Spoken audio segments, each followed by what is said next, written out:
If you are listening over on the KDUS AM 1060 app, you can listen for your chance to win 4 tickets to the Diamondbacks against the Braves on Saturday, April 26th at Chase Field. And make sure you get to the game early. You'll get a chance to win a Diamondbacks replica jersey courtesy of Casino Arizona and Talking Stick Resort. The first 25,000 fans at the game will get hooked up with that Diamondbacks replica jersey. You can get your tickets at dbacks.com/SGT.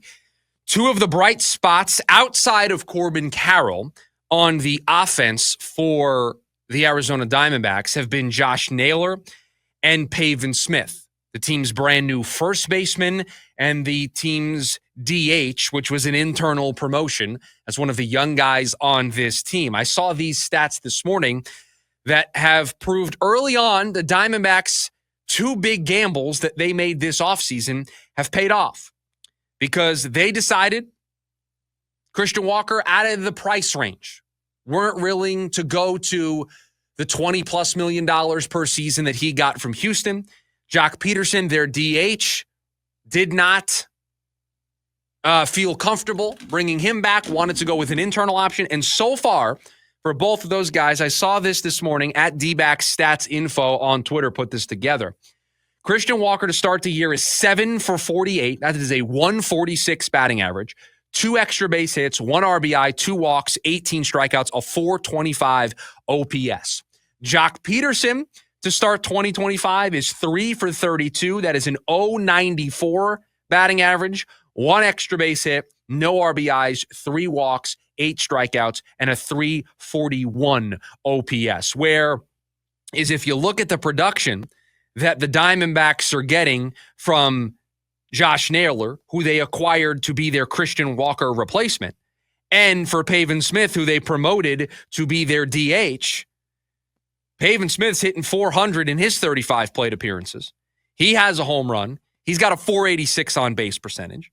Josh Naylor, who they traded for to replace Christian Walker as their first baseman, he's hitting 340 over his first 55 plate appearances. He has 1 home run. He also has 3 stolen bases to start the year with a 418 on base percentage. So you would say that so far, Pavin Smith with his 1152 OPS and Josh Naylor with his 929 OPS, that the Diamondbacks gamble that they took this offseason, their gamble of replacing Christian Walker with Josh Naylor and giving a young player like Pavin Smith an opportunity to play almost every day as the DH has paid off in the early going. That their resource allocation of not spending that money on Christian Walker, spending it on Corbin Burnes, trading for Josh Naylor, a younger, cheaper player overall who is giving them right now better production, but last year, similar offensive production. Yes, I know the defense was a big thing with Christian Walker, and you're not getting similar defensive output from Josh Naylor. I get it. But the offensive output so far through 13 games is a lot better for the Diamondbacks and what they decided to do over what Houston decided to do with Christian Walker and with the decision to go with Pavin Smith over Josh Pederson. And we're looking for silver linings with this offense. You look at the top couple of guys right now. Corbin Carroll is hitting out of his mind right now. 1.3 WAR to lead this team. I believe, producer Evan, you told me the stat this morning that Corbin Carroll leads the National League in WAR, all of baseball in WAR. Yeah, that would be all of baseball. That would be all of baseball in WAR with his 1.3 WAR so far. And I will remind everybody, just because I think this is interesting, Corbin Carroll leads all of baseball with 1.3 WAR, still has yet to steal a base this season. You know that skill is coming at some point. You know he's going to showcase that off. Or hit a home run that's good for more than 1 run. It's a great point by you. He has 5 home runs. They are all solo shots this season, but he's been hitting great.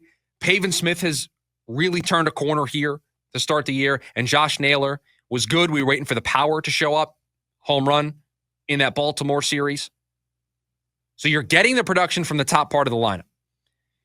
Corbin Carroll's hitting 320. Perdomo's hitting 333. Pavin Smith's hitting 400. Josh Naylor's hitting 340. It's The 152 from Lourdes Gurriel. It's the 156 from Eugenio Suarez. It's the 182 from Tim Tawa and, Garrett Hampson on the bench hitting 111. You're getting nothing from second base while Ketel Marte is out.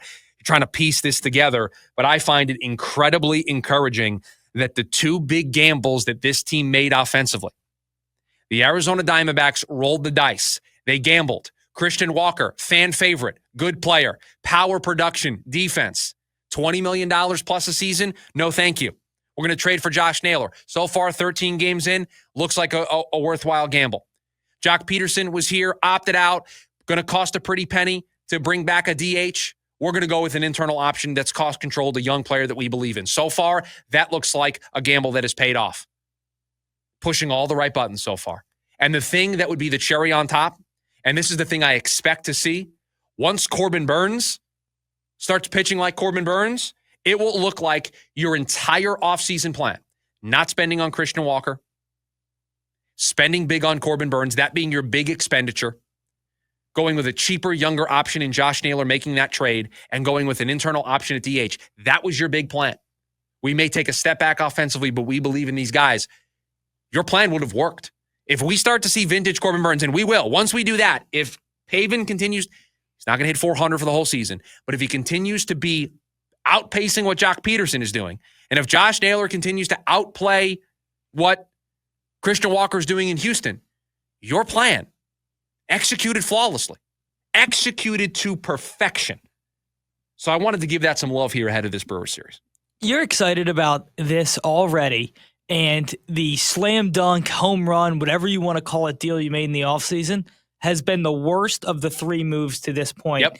And that is saying enough alone. You wondered if Naylor would be able to produce enough offensively to overcome for the defense that you were losing with Walker. I told you all offseason long, once they made the trade, Josh Naylor is going to become a fan favorite. This guy is an energy creator. He is a lightning rod in all of the best ways.